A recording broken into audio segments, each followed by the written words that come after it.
சென்னை விமான நிலையத்தில் இருந்து நேற்று மலேசியா செல்லவிருந்த பயணி ஒருவரின் பாஸ்போர்ட்டை சோதனை செய்தபோது அவர் சட்டவிரோதமாக 2012 இந்தியா வந்த வங்கதேசத்தவர் என தெரியவந்தது. போலி ஆவணங்கள் மூலம் ஆதார் அட்டை, வாக்காளர் அட்டை பெற்று அதன் மூலம் இந்திய பாஸ்போர்ட் பெற்றது தெரியவந்தது.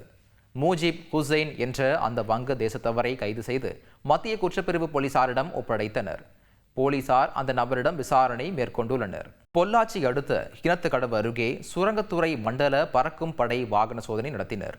அதில் அனுமதியின்றி கிராவல் கனிமம் கொண்டு சென்ற மகாராஷ்டிரா பதிவெண் கொண்ட 4 லாரிகள் பிடிபட்டன.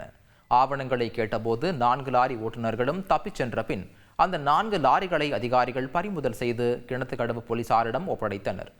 போலீசார் வழக்கு பதிவு செய்து தப்பியோடிய ஓட்டுநர்களை தேடி வருகின்றனர். செய்திகளை உடனுக்குடன் தெரிந்து கொள்ள உடனே சப்ஸ்கிரைப் பண்ணுங்க.